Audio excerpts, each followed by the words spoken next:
Chisom's phone vibrated in her pocket. A message from Afam. "Thank you for last night. I've missed that side of you. Please come over again tonight." Chisom froze in fear, her eyes widening. That was not her. She hadn't visited Afam's house in 2 days. Whatever that has taken her form isn't just visiting her fiancé, but it was also winning him over. Welcome to Moonlight Tales, where stories are brought to life. From the moment she was a child, Chisom had always felt a strange pull toward the forest near their village. Its silence was thick, its trees tall and watchful. To the villagers it was sacred, not because of what could be seen, but because of what couldn't. And no one warned her about it more than her grandmother, Mama Adais. The old woman had lived through things the younger generation only heard in whispers. Her voice held the weight of secrets passed down like heirlooms, and one rule she never stopped repeating was, "Never answer your name inside the forest, and never, ever turn around if you hear it." They were sitting under the ogbu tree one dusty evening when she said it again, her tone heavy. "If the forest calls you, it won't use a stranger's voice. It will use one you trust, one you love, maybe even your own." Chisom, just 11 at the time, had rolled her eyes. "But what if it's really someone I know calling me?" Mama Adais fixed her with a stare. "That's how it starts. Once you turn, you give it permission. From that moment, you won't walk out alone." Chisom had promised to obey, but only to please her. Now, at 25, Chisom had grown into everything her family had hoped for: confident, stunning, and well-loved. She worked as a makeup artist in the city, and life had been kind to her lately. The biggest blessing of all was Afam, her fiancé. A charming, successful young man from the neighboring town, Afam was calm, intelligent, and respectful. He had proposed 3 months ago with a simple ring and steady words that melted her heart. Their engagement was still the main topic in her family's WhatsApp group, and her mother hadn't stopped talking about it since. But this week, all attention had shifted to her elder sister, Obiageli, whose traditional marriage was happening this Saturday in their hometown. The compound had already started buzzing with calls and preparations. Her mother had called twice that morning alone to remind her to bring the Ankara fabric, the wine for the elders, and her gale for the event. Afam, ever supportive, had cleared his schedule. The plan was for both of them to drive down together on Friday. He would drop Chisom at her family house, then continue to his own village, just the next town. He'd return on Saturday morning for the festivities. Chisom was excited. She had laid out her burnt orange lace dress with gold embroidery, matching heels, and bold earrings. Her makeup kit was packed, ready to glam her sister for the big day. The kitchen smelled of suya spice and fresh chin-chin, snacks she was taking home for the children. Afam arrived at her house just after noon, dressed casually. He greeted her family warmly and helped load the boot of the car with boxes and baskets. "Everything ready?" he asked with a grin. Chisom smiled, adjusting her wig in the mirror. "Almost. Just one more touch." She paused briefly, catching her reflection. Afam stood by the car, arms folded, watching Chisom step out in her flowing blouse and high-waisted jeans. Her makeup was soft but flawless, her long wig brushing against her shoulders. She looked effortlessly beautiful. Fine girl," he said with a grin. "Are you sure you're not the bride this weekend?" Chisom laughed, blushing slightly. "Please, allow my sister to shine small." Afam chuckled, then walked over and opened the car door for her. "Your chariot awaits, my queen." They set off around 2 p.m., the sun still bright, the air warm and humming with weekend traffic. From the moment they pulled out of the estate gate, the car was filled with music, laughter, and small talk. Afam had a way of turning the simplest story into comedy, from his friend who tried to fry plantain with body cream, to his classmate who once entered the wrong wedding party and ate to satisfaction before realizing. Chisom laughed so hard she had tears in her eyes, but she noticed how Afam kept his focus on the road, slowing at corners, waiting patiently at junctions. He was a careful and calm driver, something she always admired. Midway through the journey, Chisom rested her head against the seat and sighed. It's been so long since I visited the village. The last time was when my grandmother died. That was 15 years ago. Afam glanced at her, surprised. 15 years, Ke? You mean you've not been to your village since then? She nodded. Yeah, I just stayed back in the city after the burial. Never really had a reason to go back. He shook his head, smiling. You, this city girl. Then he added, You'll be shocked when you see the place. The village isn't what it used to be. They even have a new expressway now, smooth road, less dust, no more 30-minute bumping through bush paths. Journeys shorter, too. Chisom raised her brows. Wow, really? Afam nodded proudly. You'll see. It's not the same anymore. Soon they reached the new expressway Afam had mentioned. Chisom sat up straighter in her seat, eyes widening as the car smoothly glided onto the wide, freshly tarred road. The old bushy shortcuts and dusty footpaths of her memory were nowhere in sight. Instead, the road stretched ahead like a black ribbon through the green landscape, with clear markings and gentle curves. Wow, she exclaimed, turning to Afam. This is beautiful. I'm honestly impressed. Whoever handled this project did a great job. The state government really tried. Afam laughed, pleased by her reaction. I told you, didn't I? Things have changed. You can't even recognize some parts of the village anymore. Chisom nodded, still looking out the window in admiration. I remember when we used to jump inside potholes like we were on a boat. This is a huge improvement. Afam smiled, his eyes on the road but his voice warm. In the next 1 hour, we'll be in your village. Chisom grinned. Just like that? Just like that, he replied, shifting gears gently.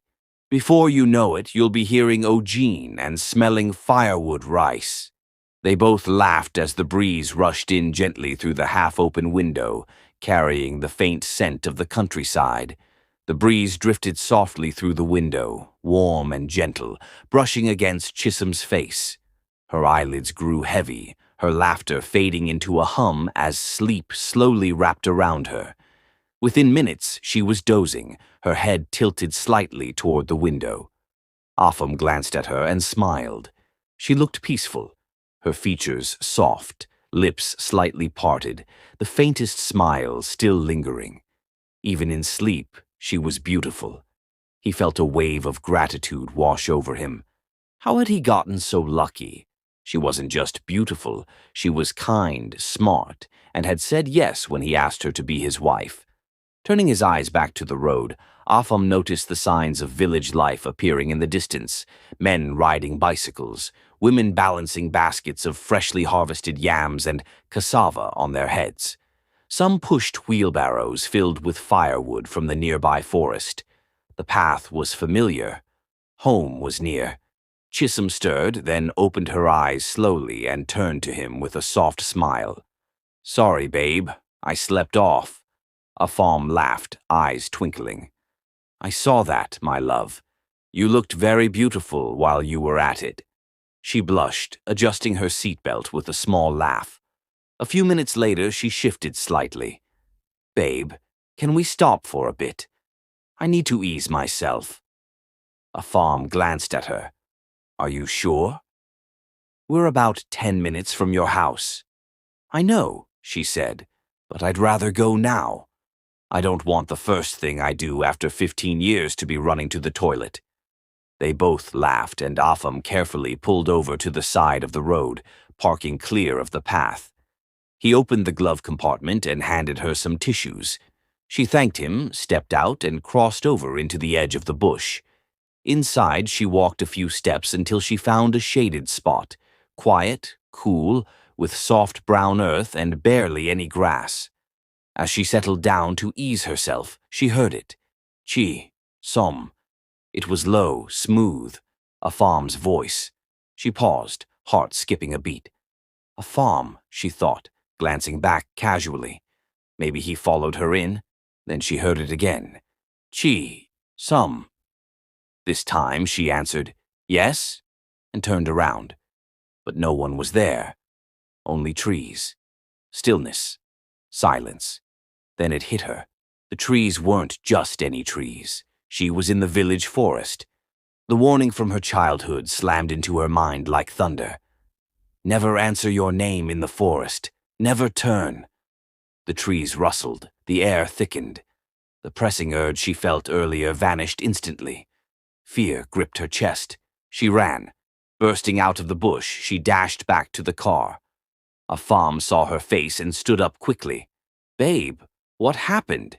She forced a small smile. Nothing. I think I'm coming down with malaria or something. Just feeling off. Afam gave her a concerned look but didn't press further. He started the car, and together they continued down the road. But something had followed her out.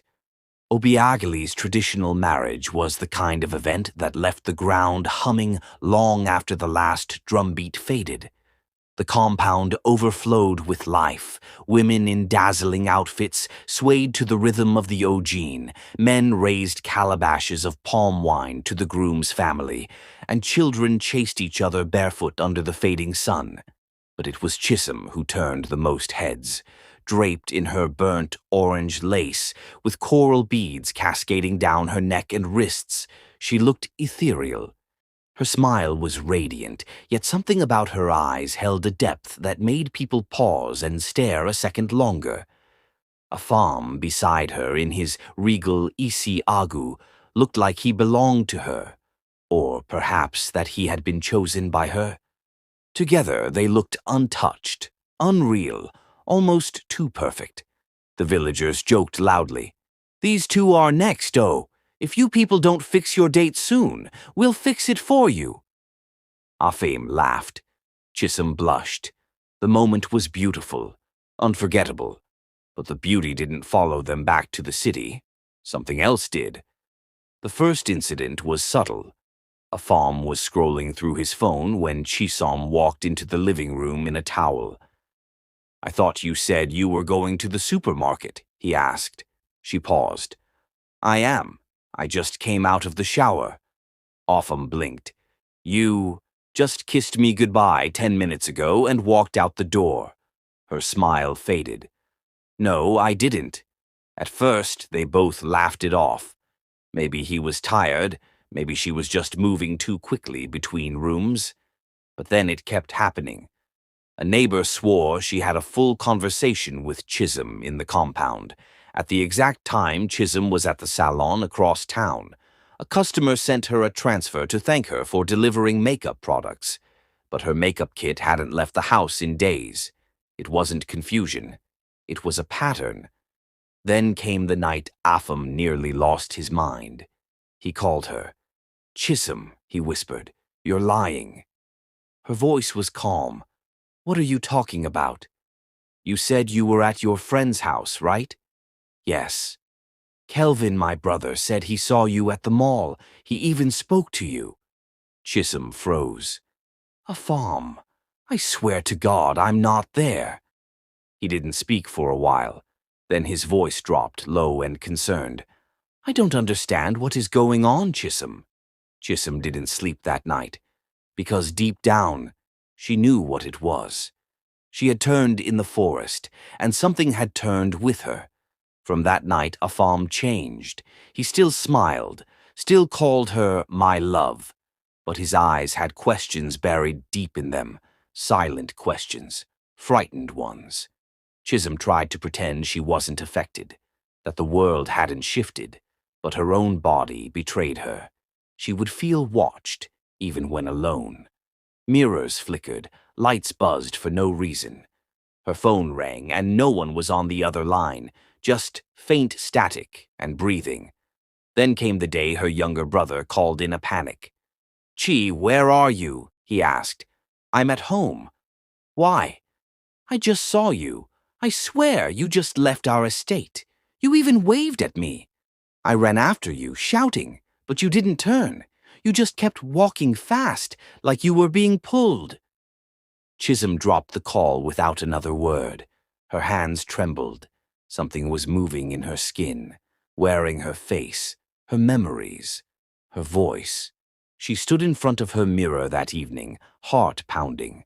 She smiled, and her reflection delayed by half a second, only for a heartbeat. But she saw it, felt it, like the image inside the glass was correcting itself, adjusting to keep the lie alive. And then it smiled wider. She stumbled back, knocking over her makeup kit. Tubes rolled, brushes scattered, the mirror stood still. But in that moment she knew. She was no longer alone in her own life. This wasn't a haunting, it was a replacement. How could she fight something that was her? But not. Something that came from a moment of weakness. A single glance in the wrong place, a single answer in the forest. And now, slowly, surely, it was taking her place. The situation kept worsening. Chisom would blink, and hours would vanish. One moment she was watching a YouTube video in her room. The next she'd be standing in the kitchen with no memory of walking there, the gas burner hissing softly, something boiling that she didn't remember preparing. One day she opened her phone gallery and saw photos she didn't take, selfies of her, or someone who looked exactly like her, same dress, same hair, but her eyes, off, too wide, too still. The smiles stretched too perfectly, the head tilted in a way she never tilted hers. And the timestamps? All during moments she was sure she had been asleep. She tried to show Afam. He only stared at her, blankly. Then he said the words that shattered her. "I don't know which version of you I'm with anymore." He wasn't being cruel. He was scared. Sometimes she'd call him and he'd sound confused. "You just left my house," he'd say. "You were just here. You hugged me." But she hadn't seen him in days. She stopped sleeping properly. Every time she closed her eyes, she saw herself, standing in the doorway, smiling, not blinking. One night in her dream, she chased the other version of herself, through mirrors, through smoke. She was screaming, "Give me back my life." And the double had turned and whispered, "You gave it to me." She woke up screaming. Then came the breaking point. She entered her apartment one evening and found the light on. The air smelled of her perfume, not the one she wore now, but the one she stopped using months ago.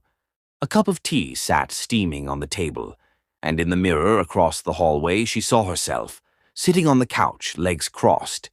But when she turned, the couch was empty, yet her lipstick was on the rim of the teacup. Her phone vibrated in her pocket. A message from Afam. "Thank you for last night. I've missed that side of you. Please come over again tonight." She hadn't seen him in 2 days. Her hands shook as she typed back, "What exactly did I do last night?" He responded, "Your dance, your sweet voice as you sang to me, and the beautiful time we spent together." Chisom collapsed onto the floor. She hadn't sung in months. She hadn't danced since the night of the wedding. The thing wearing her face wasn't just visiting Afam. It was winning him. The next day, Chisom sat on the edge of her bed, her knees drawn up, arms wrapped tightly around them like she was trying to hold herself together. Her apartment felt colder these days, not physically, but spiritually. It was like something invisible was always watching, always waiting. She couldn't take it anymore. She had called Afam and asked him to come over. No games, no sweet talk. Her voice was tired, shaky, serious. He came, still confused, still quiet, but concerned. He sat across from her, watching her fidget with the hem of her wrapper, eyes darting from the corners of the room to the mirror on the wall, which he noticed she had now covered with a white bedsheet. "What's going on, Chisom?" he asked gently. "You're scaring me." She inhaled deeply. Her hands trembled. "Something happened. Before we got to the village," she said slowly. "When we stopped by the bush. When I asked you to pull over so I could ease myself." Afam nodded. "Yeah? What about it?" "I heard your voice, in the forest, calling my name." His brows furrowed. "What do you mean? I thought it was you.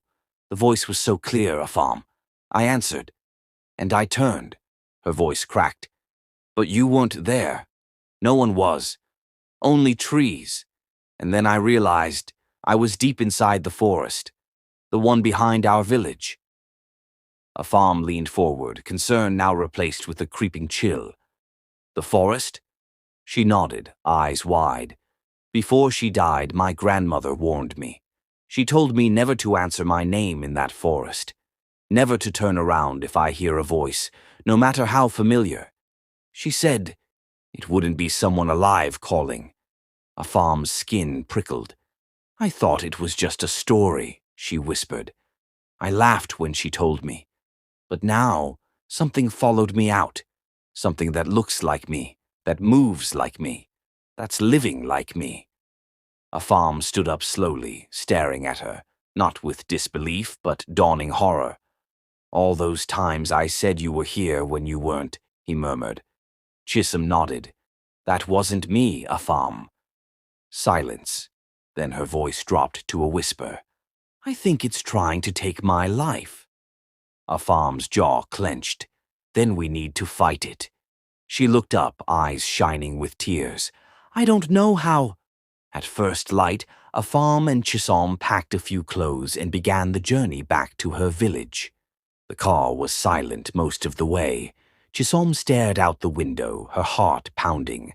Afam's jaw was tight on the steering wheel.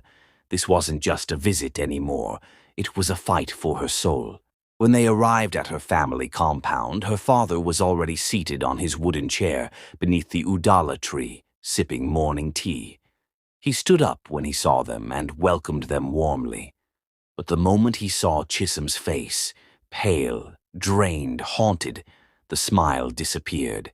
Inside, as they explained everything, the voice in the forest, the second version of Chisom, the missing time, and Afam's terrifying encounters, her father listened without a word. But as the details sank in, his eyes grew wide with dread. "My daughter," he said slowly, voice shaking, "this is serious.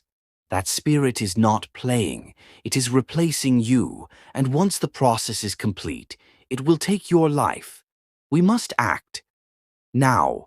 Chisom's hands trembled. "But Papa, what do we do? Who can stop something like this?" Her father stood up abruptly, wrapping his cloth tighter around his waist. "Come, we're going to the chief priest." Afam and Chisom followed in silence as her father led them down a narrow path at the edge of the village, the same path that curved toward the old forest. The morning air was heavy. Even the birds seemed to sing more cautiously. They arrived at the chief priest's hut, a circular mud structure with a raffia roof and charms hanging at the doorway. The priest, an elderly man with chalk patterns on his body, sat cross-legged inside. He didn't look up as they entered, as though he already knew they were coming. Her father spoke urgently in Igbo, laying out the story in detail. The priest finally raised his head. His eyes were sharp, like fire behind calm water. "She answered the call of the forest," he said flatly. "She invited the shadow." Chisom swallowed hard. The priest continued, "There is still time, but not much. The shadow feeds by pretending. Once it is fully fed, it will wear her face forever and bury the real one beneath the soil." He stood up and pointed toward the forest. "There must be a sacrifice and a binding ritual to return what was taken and seal the path the spirit used to follow her." Chisom's heart raced. Afam grabbed her hand tightly. They would have to return, not just to the village, but to the very forest where it all began. By midday, preparations were complete. The chief priest handed Chisom a white wrapper to tie around her chest, along with a string of cowries, a clay pot filled with river water, and a bundle of herbs tied with red thread. "You must not speak during the ritual," he warned her, "not even if it calls your name again." He turned to Afam. "And you, do not interfere, no matter what you see. If she falters, it will claim her completely." The priest led them into the forest, the very one Chisom had stepped into that day. But now the air was heavier. The trees loomed larger. Shadows flickered in places where light should have reached. They stopped at a wide clearing with a circle of flat stones, old, sacred ground. "Place the pot in the center," the priest instructed. "This is where it entered. This is where it will end." Chisom did as she was told. The priest began chanting in a deep, guttural voice, waving the herbs in circles. The flames from a calabash bowl flickered, casting tall, jerking shadows against the trees. Then it came. A sound. Low at first, like a wind moaning through the leaves. Then a voice. Chi. Her head jerked up. It was her voice. Perfectly mimicked. "Chi. Why are you trying to throw me away? I gave you everything. I laughed when you couldn't. I loved him when you were weak. I protected you." Her body trembled, lips twitching. Her eyes welled with tears. "Don't answer," the priest whispered without breaking the chant. "It's starving now.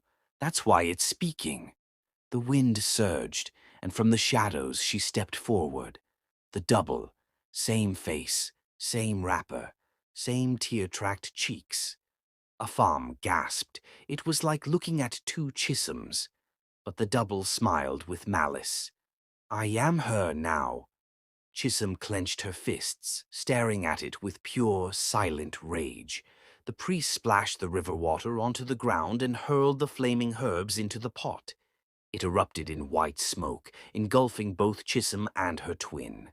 A scream tore through the air, high-pitched, unholy. The shadow writhed, twisting like smoke trapped in glass, its face contorted, then cracked like a mirror. With a final shriek, it disintegrated into ash, vanishing with the wind. Silence. Then the pot shattered. Chisom fell to her knees, breathing hard. The forest went still. The priest stepped forward, placed his hand on her head, and whispered, "It is done." Chisom returned to the city 2 days later. She covered all her mirrors. She prayed every morning, and most nights she slept peacefully. Afam stayed by her side, strong, loyal, silent when needed. No more strange sightings, no more missing time. But sometimes, just sometimes, when she walks past reflective glass in public places, she doesn't dare look too long, because somewhere deep inside she can still feel it. Something once wore her face, and if given the chance, it will try again. We have come to the end of this story. Please like, comment, and subscribe. Bye.